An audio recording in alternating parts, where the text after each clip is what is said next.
Hello everyone, thanks again for subscribing to our YouTube channel. My name is XiaoPing. I'm the Managing Director of XP Education.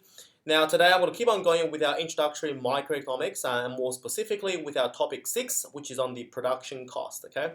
Now before I even begin or move on to the perfectly competitive markets, I will go through some sort of cost functions because always these cost calculations are quite important, especially for your finals. Now, first of all, we know that total cost is equal to variable cost plus fixed cost. Yes? So variable costs are obviously things that vary with output. Yes? Things like wage, okay, a number of employees. Okay? Fixed costs are things like lease, rentals, and obviously it's fixed. Now, regardless if you produce 100,000 units or no units, it's always going to be there regardless. Okay? Now, one thing you got to be very careful about is that fixed costs can be classified as sunk in short run, yes? So why do we say fixed cost is sunk? Now think about it, right? This room can be like a pizza shop. Now you already signed a 2-year lease.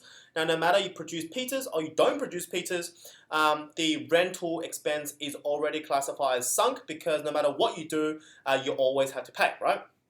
So long we say that in the short run, if the pizza you're selling for is more than the wages you pay, then you should continuously producing in the short run, yes? And that's why in the short run, our decision goes like this, right? So in the short run, if the price is more than or equal than the average variable cost, then we should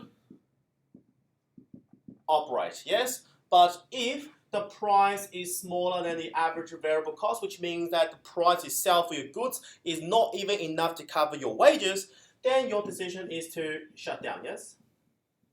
Okay. Now, what about in the long run? Okay. Now, in the long run, we know that the fixed cost is no longer sunk. It's because that once a 2-year lease is up, now you can make the decision to renew the 2-year lease or not sign the lease at all, yes? So in the long run, if the price is more than or equal to the average total cost, then you should continue and operate in the market, yes? But if the price is smaller than the average total cost, then you should shut down and of course exit, yes? The market, yes? Now remember, in a perfectly competitive market, you can freely enter and exit the market, but remember, only in the long run, yes? Okay, so apart from that, some other useful formulas that you guys should be aware is that whenever they ask you to calculate the variable cost, the quick and dirty way to do so is to use the marginal cost. Yeah? So this equation is actually quite important. Variable cost can be calculated as the sum of the marginal cost. Yes?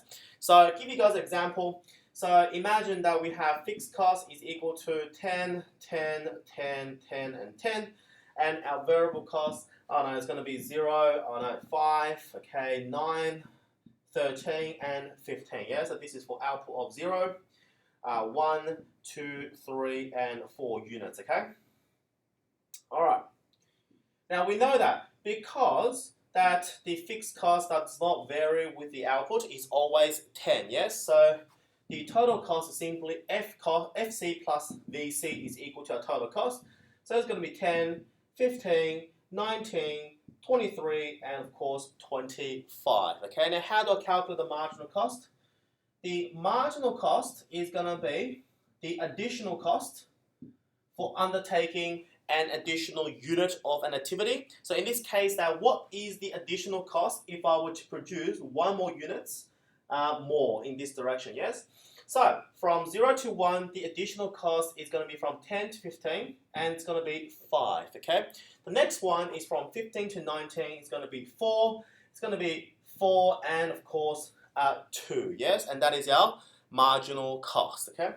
Now here is when things get interesting. Now, what happens if they don't give you the variable cost, but they gave you the marginal cost instead? Now, can you see that? The variable cost is the sum of the marginal cost, yes? So we say that at production of 1, because marginal cost here is going to be nothing and 5, yeah? So 0 plus 5 is going to give me 5, okay? Now, what about the next one? 0 plus 5 plus 4 is going to give me 9, isn't it? Yes? The next one is going to be 5 plus 4 plus 4, which is 9 plus 4. It's going to be 13, yes? And finally, 5 plus 4 plus 4 plus 2 is going to give me 15, okay? So depending on the information they give it to you, so we say that the variable cost can be calculated using the sum of the marginal cost, and that is a very handy tool to use, okay? Now, moving forward, the average total cost is equal to the total cost divided by Q, yes? And we know that the average variable cost is equal to the variable cost divided by the quantity, and the average fixed cost is going to be the fixed cost divided by the quantity. So in other words, the average total cost is going to be the average variable cost plus the average fixed cost, okay? Now, what's challenging with this particular topic is your ability to draw these cost diagrams, okay? All right.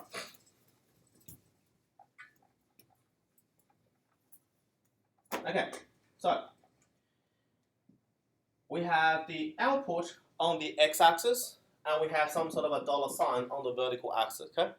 So we have a U-shaped average total cost, okay? And then we have some sort of a U-shaped average variable cost, okay? And then some sort of a downward sloping average fixed cost, yes? Now that's pretty straightforward because average fixed cost is equal to fixed cost divided by Q, yes? If quantity increases, then the average fixed cost is going to be approaching towards 0, yes? Think about a particular machine that costs about $10 million. If you produce one, then the average fixed cost is going to be 10 million, but if you produce 100 million or 1 billion, then it's going to be converging towards 0, okay? So, the marginal cost always cuts through at the minimum of the ABC and the ATC, yes? So the marginal cost always intersects at the minimum of the average variable cost and of course the average total cost, okay?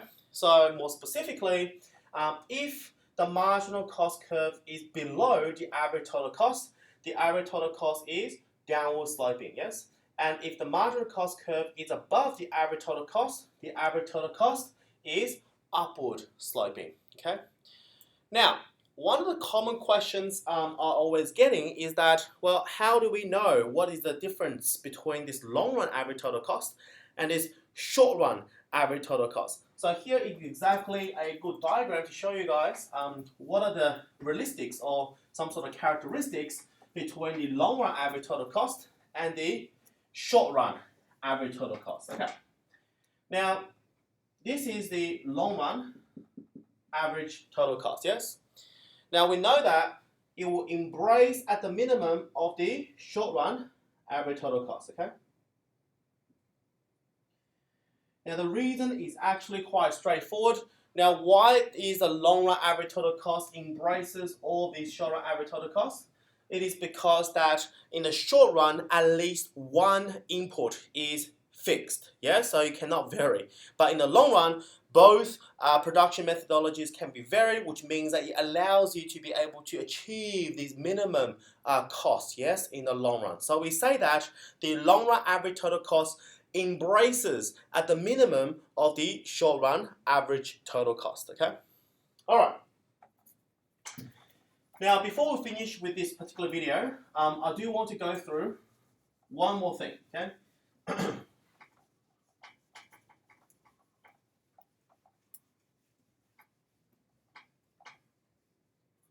That is, what type of industry, yes? So what type of industry, depending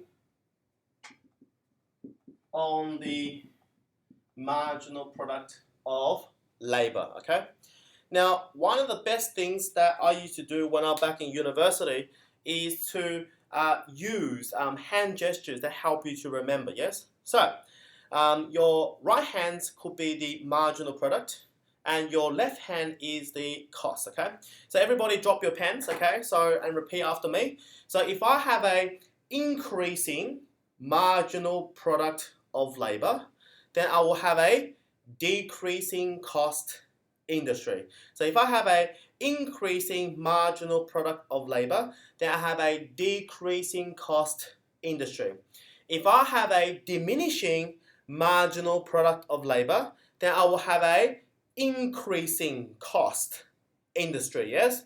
And finally, if I have a constant marginal product of labor, then I'll have a constant cost industry, yes? Now remember, cost of industry is essentially the shape of the marginal cost. So if I say I have a increasing marginal product labor, this means that every single worker you hire produces more and more and more pizza for you, which means that in this particular industry, your marginal cost is going to be downward sloping, isn't it? Yes, which means marginal cost is downward sloping.